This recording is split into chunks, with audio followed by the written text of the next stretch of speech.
जय हिंद, नमस्कार। आज हम पढ़ेंगे यूनाइटेड नेशंस यानी कि संयुक्त राष्ट्र कब बना, कैसे बना, कहाँ बना, क्यों बना, ये सब के बारे में, पर्यावरण से जुड़े दृष्टिकोण, पर्यावरण से जुड़े प्रोटोकॉल के बारे में, रेलवेज के बारे में, प्लेट यानी कि पठार के बारे में, और भौगोलिक खोज यानी कि ज्योग्राफिकल डिस्कवरी के बारे में।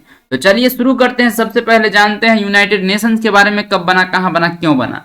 तो जब द्वितीय विश्व युद्ध 1939 से 45 तक चला और जब 1945 में द्वितीय विश्व युद्ध खत्म हुआ, तब आगे विश्व में कभी भी ऐसे प्रकार के युद्ध ना हो, तीसरे विश्व युद्ध ना हो या किसी भी प्रकार के सशस्त्र युद्ध ना हो। इसके लिए जो विजेता राष्ट्र थे, धुरी राष्ट्र और मित्र राष्ट्र के बीच जो युद्ध हुआ था, जो मित्र राष्ट्र विजय हुए थे, मित्र राष्ट्र में थे आपको अमेरिका, ग्रेट ब्रिटेन, फ्रांस और सोवियत संघ जो कि अभी रूस है, और धुरी राष्ट्र जो कि पराजय हुआ था उसमें था जर्मनी, इटली और जापान।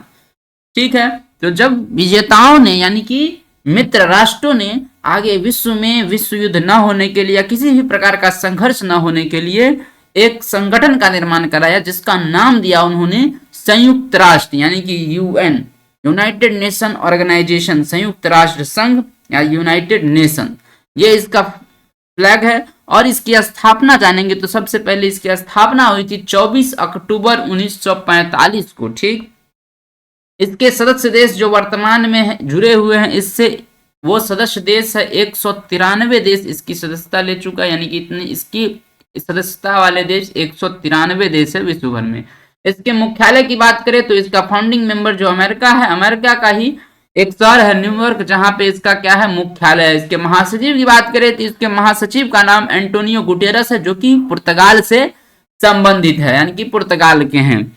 अब बात करते हैं जिन्होंने इसकी स्थापना कराया था, उस सब ने मिल करके कुछ शक्ति अपने पास रखा, कुछ संघ बनाए, इसमें कुछ स्टेटरी बॉडी बनाई, जिसमें से है एक सुरक्षा परिषद यानी कि यूनाइटेड नेशन सिक्योरिटी काउंसिल।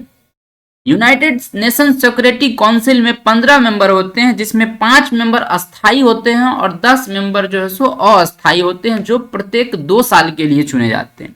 अस्थाई मेंबर के पास, जो कि परमानेंट मेंबर है, उसके पास एक शक्ति होती है जिसका नाम है वीटो पावर, यानी कि निषेध शक्ति। यानी कि कोई काम अगर हो रहा है उसको रोकने का कोई शक्ति है तो उसको कहते हैं हम वीटो पावर। यानी कि कोई रिजोल्यूशन या कोई भी प्रस्ताव संयुक्त राष्ट्र में आया या महासभा में आया, उसको रोकने का जो पावर है, या यूनाइटेड नेशन सिक्योरिटी काउंसिल में उसको रोकने का पावर है, उसका नाम है वीटो पावर। तो वो परमानेंट मेंबर को दिया गया है, जिसमें से है यूएस, ब्रिटेन, फ्रांस, रूस और चाइना। ठीक। अब संयुक्त राष्ट्र की जो राजभाषा यानी कि ऑफिशियल लैंग्वेज की बात करते हैं, तो उसमें जो 6 ऑफिशियल लैंग्वेज चुना गया है, जिसमें से अंग्रेजी है, फ्रेंच है, स्पेनिश है, अरबी है, रशियन है, चाइनीज है यानी कि मंडारिन है जो चाइना की भाषा है, और इसकी कार्यकारी भाषा अंग्रेजी और फ्रेंच है। आज सबसे जो नवीन भाषा इसमें जुड़ा है उसका नाम है अरबी भाषा, और सबसे जो नवीन सदस्य है, जो लेटेस्ट मेंबर है यूनाइटेड नेशन का, उसका नाम है साउथ सूडान। क्या नाम है? साउथ सूडान, यानी कि दक्षिणी सूडान, जो कि 193 देश में 193वां मेंबर है, यानी कि सदस्य देश है। अब कुछ जानते हैं प्रोटोकॉल के बारे में, यानी कि दुनिया भर में जो प्रोटोकॉल यानी कि पर्यावरण के दृष्टिकोण से पर्यावरण को बचाने के लिए जो एक तरह का दिशा निर्देश या नियम कानून बनाए जाते हैं, ठीक, उसको हम प्रोटोकॉल कहते हैं। और सबसे पहले हम जानते हैं नैरोबी प्रोटोकॉल के बारे में, जो कि पर्यावरण बचाने के लिए हुआ था, और 1982-85 इस कालक्रम में क्या हुआ था, नैरोबी प्रोटोकॉल क्यों हुआ, पर्यावरण बचाने के लिए। उसके बाद मॉन्ट्रियल प्रोटोकॉल के बारे में जानेंगे। ये हुआ था ओजोन बचाने के लिए। कहाँ हुआ था? मॉन्ट्रियल है कनाडा में, तो हुआ था कनाडा में। कब हुआ था? तो इसको 16 सितंबर 1987 को हुआ था मॉन्ट्रियल प्रोटोकॉल। कब हुआ था? 16 सितंबर 1987 को। अब जानते हैं रियो सम्मेलन के बारे में। पृथ्वी बचाने के लिए, यानी कि रियो सम्मेलन यूनाइटेड नेशंस के अंतर्गत हुआ था। यूनाइटेड नेशंस में विकास और सतत विकास के लिए जो है उसके लिए हुआ था पृथ्वी। इसमें ही एक एजेंडा पारित हुआ था जिसका नाम है, इसमें बहुत सारे नियम कानून पारित हुए, जिसमें से एक है एजेंडा 21, क्योंकि ये हुआ था 1992 में। तो 1992 में जो हुआ, 10 दिसंबर का टाइम था शायद, 1992 में हुआ। और पृथ्वी रियो सम्मेलन या पृथ्वी सम्मेलन इसी को कहते हैं। रियो सम्मेलन कहाँ हुआ था? ब्राजील। रियो है ब्राजील में, तो रियो सम्मेलन इसका नाम है। पृथ्वी में यानी कि क्लाइमेट को बचाने के लिए, पृथ्वी को बचाने के लिए बहुत सारे निर्णय लिए गए, जिसमें मरुस्थलीकरण को रोकना है। बहुत सा एजेंडा 21 है, यानी कि 92 में हो रहा था, 20वीं सदी में हो रहा था, और आने वाला जो 21वीं सदी है इसके लिए, इसको 21वीं सदी को पर्यावरण के दृष्टिकोण से अच्छा बनाया जाए, इसके लिए एजेंडा 21 पारित किया गया। इसमें बहुत सारे विषय है, उसके बारे में जो है सो क्रियान्वयन करने के लिए इसको बनाया गया था 1992 में। उसके बाद है क्योटो प्रोटोकॉल, जिसको कार्बन डाइऑक्साइड तथा ग्रीन हाउस गैस को कम करने के लिए इसको क्योटो प्रोटोकॉल को अपनाया गया था। कब हुआ था? 1997 में। इसी में एक टर्म है जिसका नाम है कार्बन क्रेडिट, इसको भी अपनाया गया था। कार्बन क्रेडिट का टर्म को, ये बहुत ही पर्यावरण के दृष्टिकोण से कार्बन को कम करने के लिए प्रत्येक अन्य देशों को क्रेडिट या कार्बन क्रेडिट के रूप में एक टर्म निकलकर उभर कर आया था।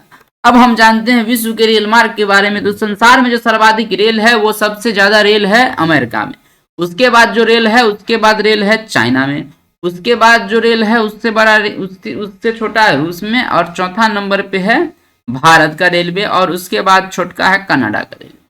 ठीक है, तो सबसे पहले हम जानते हैं कैनेडियन पैसिफिक रेल मार्ग को, जो कि हैलिफैक्स से कहां तक जाती है? वैनकूवर तक जाती है। तो कैनेडियन पैसिफिक नाम से सुन गए, ये कनाडा में चलती है। हैलिफैक्स से कहां तक? वैनकूवर तक।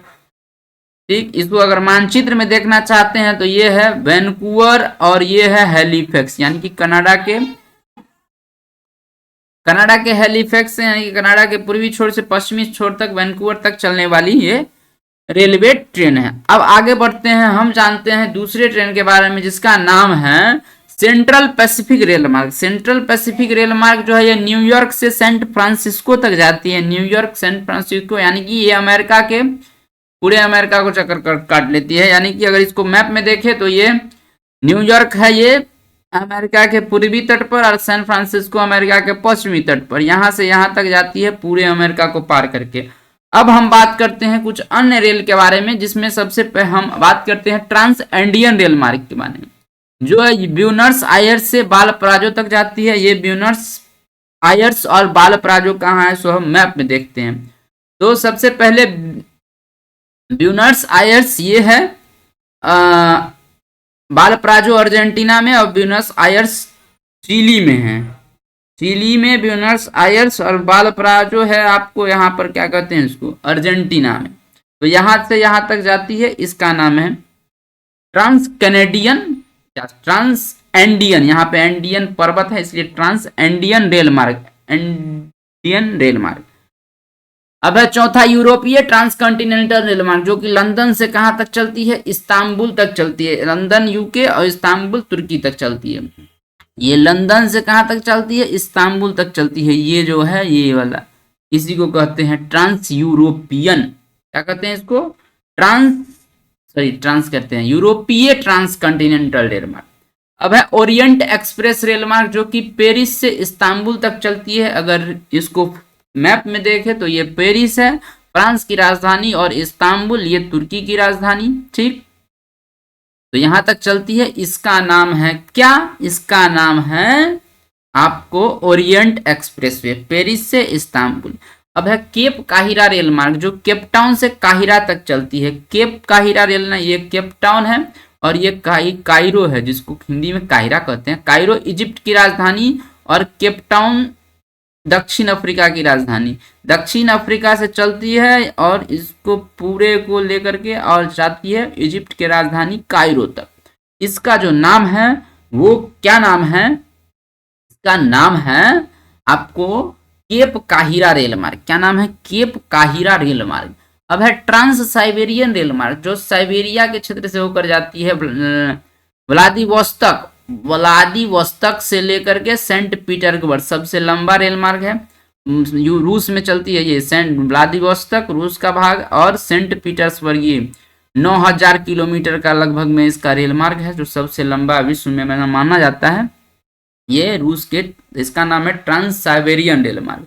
अब चलते हैं आगे, बढ़ते हैं आगे। है ऑस्ट्रेलियाई ट्रांसकंटिनेंटल, जो सिडनी से पर्थ तक चलती है, यानी कि ऑस्ट्रेलिया के इस पार से उस पार। सिडनी ये है ऑस्ट्रेलिया में और पर्थ यहाँ है, तो पूरे ऑस्ट्रेलिया के होते हुए थे। इसका नाम है ऑस्ट्रेलियाई, क्या कहते हैं इसको, ट्रांसकंटिनेंटल। ठीक, तो समझ गए। कैनेडियन पैसिफिक रेल मार्ग हेलिफैक्स से वैंकूवर, सेंट्रल पैसिफिक रेल मार्ग न्यूयॉर्क से सैन फ्रांसिस्को, और ट्रांस इंडियन रेल मार्ग ब्यूनस आयर्स से बालपराजो, यूरोपीय ट्रांसकंटिनेंटल रेल मार्ग लंदन से इस्तांबुल, पेरिस से Istanbul, Orient Express way, Cape Town से काहिरा, केप काहिरा रेल मार्ग, व्लादिवोस्तोक से Saint Petersburg, trans Siberian rail मार्ग, सिडनी से पर्थ ऑस्ट्रेलियन ट्रांसकंटिनेंटल, हेलिफैक्स से वैंकूवर कैनेडियन पैसिफिक, न्यूयॉर्क से San Francisco Central Pacific, Buenos Aires से बालपराजो ट्रांस इंडियन, लंदन से इस्तांबुल यूरोपीय ट्रांसकंटिनेंटल, पेरिस से Istanbul Orient express, cap Town से काहिरा केप काहिरा, व्लादिवोस्तोक से सेंट पीटर्सबर्ग ट्रांस साइबेरियन, और सिडनी से पर्थ ऑस्ट्रेलियाई ट्रांसकंटिनेंटल। अब हम चलते हैं मैप में, देखिए लिए थे ये एकदम,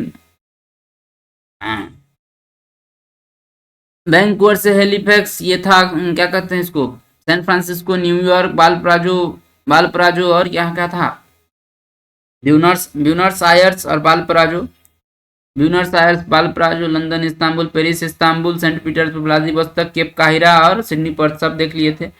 अब हम ठीक, अब आगे बढ़ते हैं। हम जानते हैं रेशम मार्ग के बारे में। जब इतिहास में हम देखते हैं तो चीन से व्यापार, चीन जो है सो व्यापार करता था यूरोपीय देशों से इसी मार्ग से, जिसका नाम होता था रेशम मार्ग। रेशम का व्यापार करता था चीन इस मार्ग से।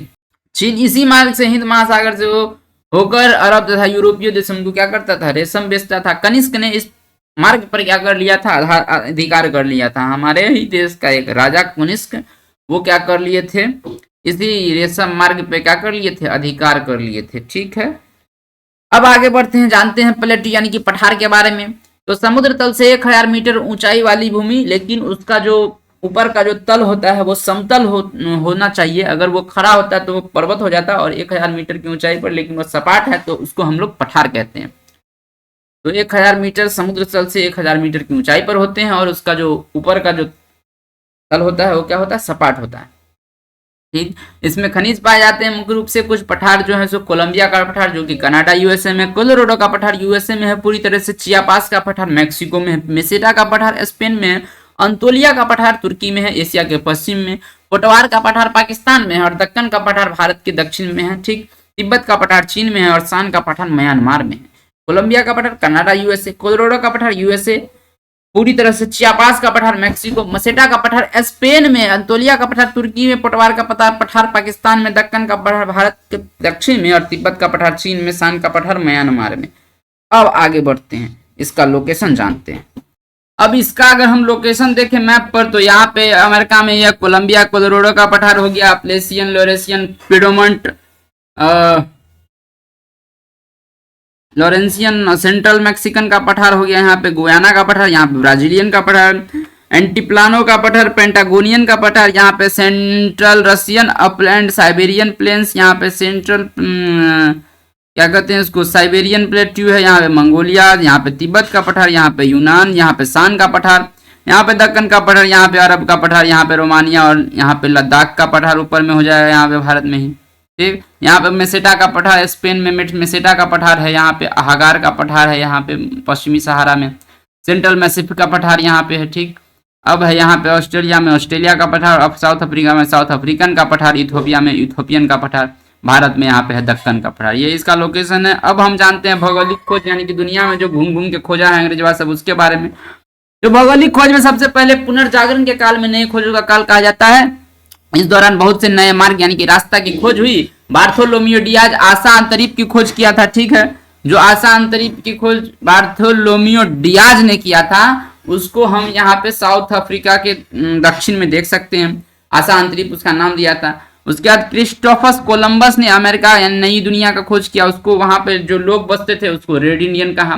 वास्को डी गामा ने भारत के समुद्री मार्ग का खोज किया। कैब्रेल ने ब्राजील का खोज किया। फर्डिनेंड मैगलन ने पूरा विश्व का भ्रमण किया और देखा कि कौन कौन से देश कहाँ कहाँ पे है स्थित है। मार्को पोलो इटली का था, जिसमें 1271 में चीन तथा रेशम मार्ग का खोज किया।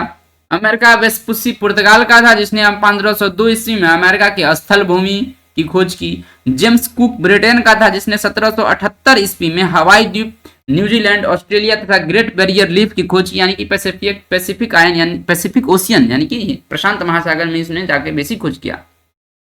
वासार अंतरिक्ष की खोज किया बार्थोलोम्यू डियाज ने। अमेरिका के नई दुनिया कहा है ये क्रिस्टोफस कोलंबस ने। वास्को डिगामा भारत की समुद्री मार्ग और ब्राजील की को खोज किया। कैब्रियल ने विश्व भ्रमण किया। फर्डिनेंड मैगलन ने। और मार्को पोलो कहाँ का था? इटली का, जिसने 1271 में चीन तथा रेशम मार्ग का खोज किया। अमेरिका वेस्पुक्की जो था पुर्तगाल का, जो 1502 में अमेरिका के स्थलीय भूमि का खोज किया। जेम्स कुक ब्रिटेन का था, जिसने 1778 ईस्वी में हवाई द्वीप, न्यूजीलैंड, ऑस्ट्रेलिया और ग्रेट बैरियर रीफ का खोज किया। यह था भौगोलिक खोज। अब हम जानेंगे मानचित्र की रेखाओं के बारे में, यानी कि मानचित्र जो होता है, मैप जो होता है, उस पे हम लोग समान दाब के क्षेत्र को किस चीज से दिखाते हैं? समान गहराई के, दो जगह अगर समान गहराई है तब उसको हम किस लाइन से दिखाते हैं, इस सब के बारे में जानते हैं। अगर दो जगह पे समान दाब है उसको हम लोग आइसोबार रेखा के माध्यम से दर्शाते हैं। समान गहराई को आइसोबाथ लाइन से, समान ताप को आइसोथर्म लाइन से, समान भूकंप वाले क्षेत्र को आइसोसिस्मिक लाइन से, समान बादल वाले क्षेत्र को आइसोनेप रेखा से, और समान वर्षा वाले क्षेत्र को आइसोहाइट रेखा से, समान ऊंचाई वाले क्षेत्र को कंटूर डेटम या समुच्च रेखा से, समान लवणता वाले क्षेत्र को आइसोहेलाइन रेखा से, अपसौर उपसौर वाले को एपिसाइड रेखा कहते हैं, और जनसंख्या समान जनसंख्या वाले को आइसोप्रेक्ट रेखा से हम मानचित्र की रेखाएं जो मानचित्र पर दर्शाते हैं हम लोग।